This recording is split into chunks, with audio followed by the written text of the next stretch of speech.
Hello friends, we all know that current affairs is one of the most important aspects of any competitive examination, and in fact current affairs forms the most fundamental basis for setting of questions in any competitive examination, and so is the case in civil service examination as well.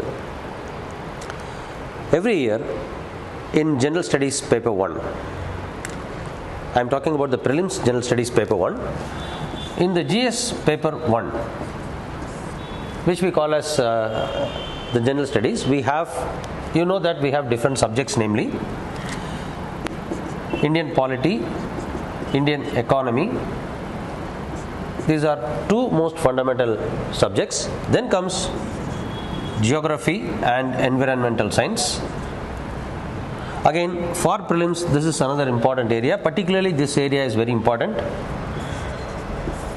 And we have the life science and other general science applications.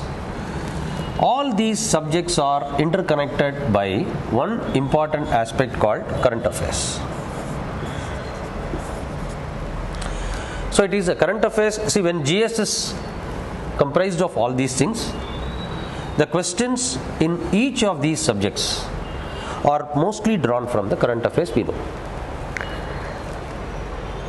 We are here to analyze and understand how current affairs is going to be and what are the different issues in the current affairs today and how the questions may be generated out of that.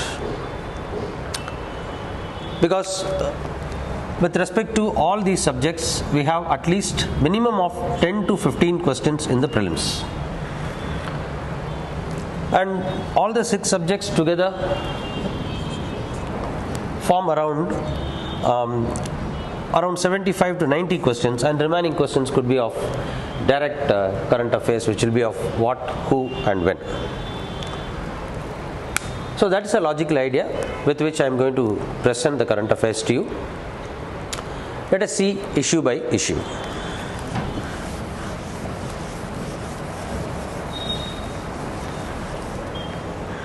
This year we have first issue. What we shall take up is the 250th session of Rajya Sabha. The Constitution of India came into force in 1950, and the first election to the Lok Sabha was done in 1952. And on April 3rd, 1952,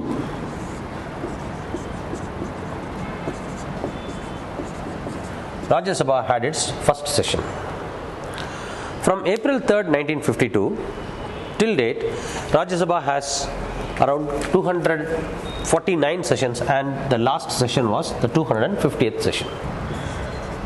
Now this becomes an important aspect or important event from which questions can be generated for the prelims as well as mains.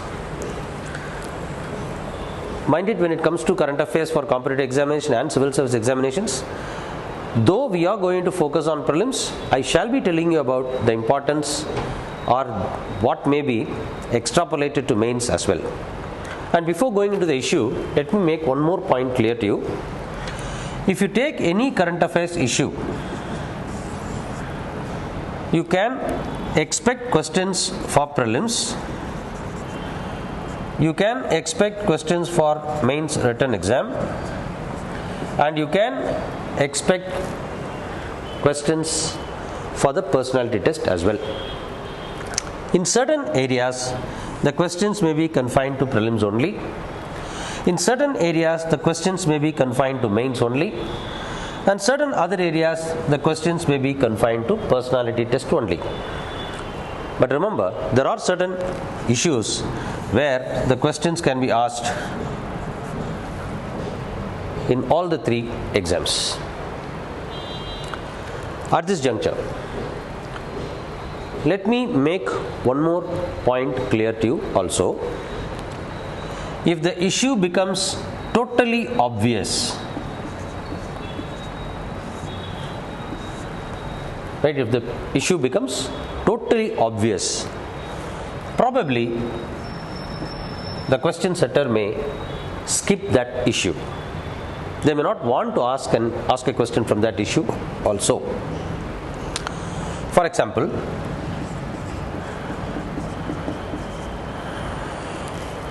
if you look at the COVID-19 is a situation that we are into today. If you had read the interviews of personality test of 2019, for about most of the candidates, 95% of the candidates, the question was not pertaining to COVID at all. No question was asked. Right? Not many. Close to 95% of the candidates did not get the questions relating to COVID at all. I am talking about the personality test. Because this issue is too obvious. It's too obvious that anybody and everybody can speak about it. Hence, it may not be, UPSC may be skipping it because there is nothing to test. There is nothing to test about your personality relating to the issues of COVID, how it is managed, all the other stuff. So, two obvious things could be at times skipped by the UPSC for they may not be able to test anything in you. However, it could be important for your prelims, it could be important for your mains. If it is important for your prelims, what are the different possible questions that may be asked from that issue? And if it is important for mains, what are the different possible questions that may be asked in the mains? And this is exactly what we are going to discuss through these sessions. I hope it's clear to you. Fine. How is that the questions are asked? As we know, GS has different subjects. Just now we saw about that. Indian polity, Indian economy, history, life science and general science. Then you have geography, then you have environmental science. When it comes to any issue like say COVID or say 250th session of Rajya Sabha, the question may be, for instance, the question with respect to this topic may be from Indian polity or it can be from Indian history. It can be either from history or, for instance, the growth of legislature in India.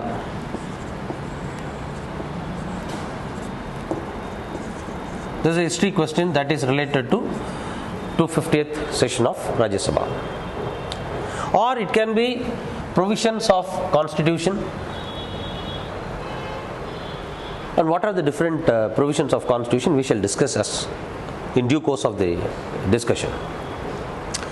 Right now I am trying to tell you how the questions can be asked and how the questions may be generated with respect to these topics. So is the case with say COVID-19. There can be a question relating to life science or general science, or there can be a question relating to environment, or there can be a question relating to even polity. Because pandemic COVID-19 has been declared as a disaster and the entire management of COVID-19 is taking place under the Disaster Management Act 2015. So a question can be from polity also, or there can be a question relating to economy.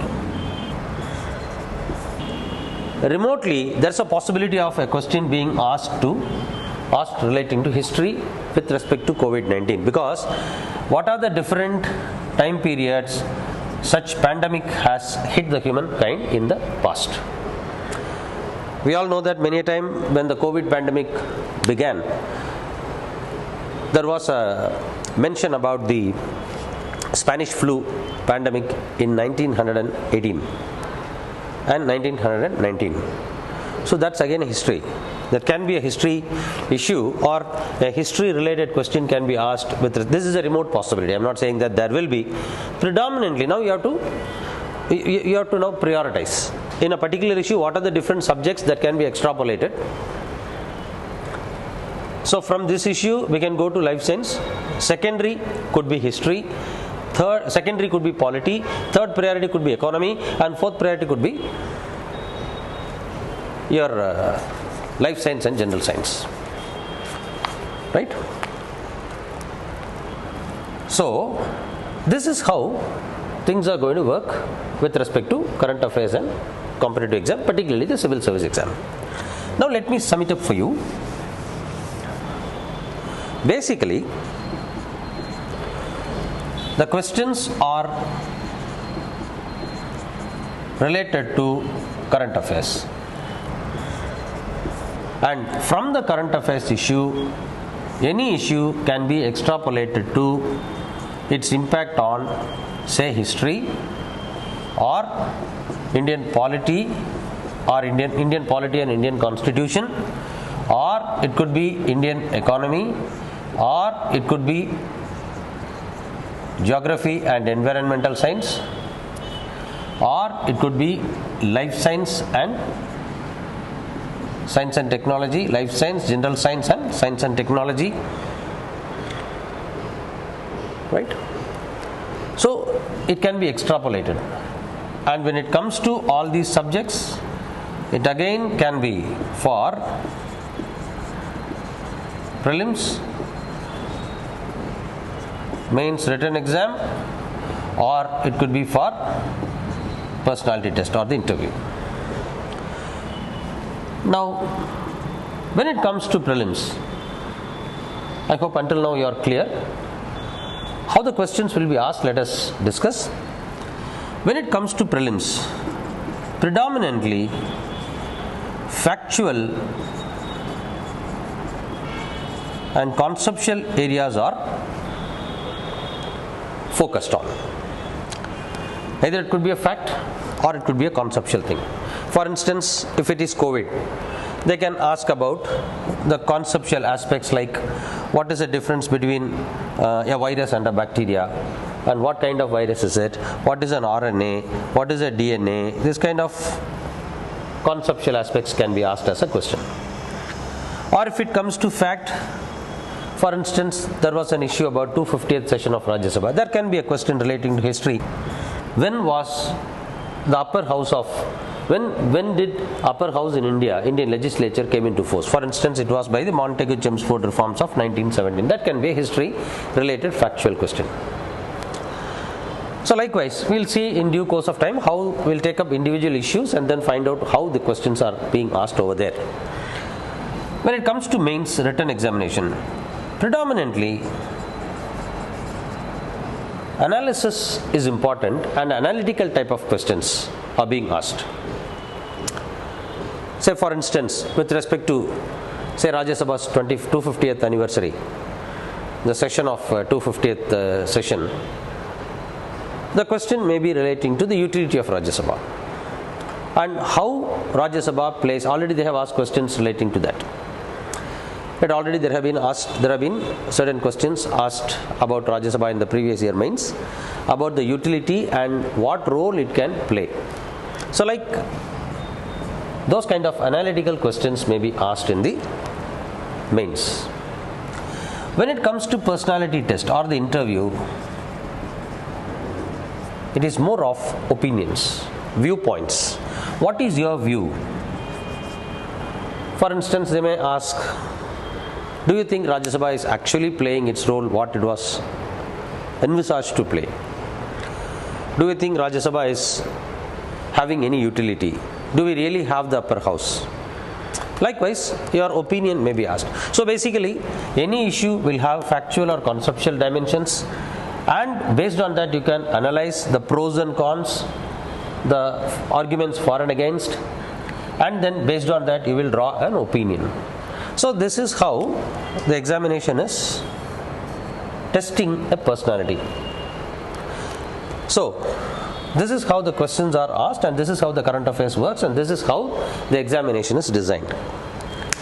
I hope you are clear about how current affairs is important, how the questions are being asked in the current affairs. So with this prelude and an introduction, we shall get into the actual issues and find out how the questions are asked, analyze how it is important for prelims, mains and interview, and then we shall discuss it in the coming sessions as well. Alright, we shall discuss the main issues in the next session. Thank you, friends.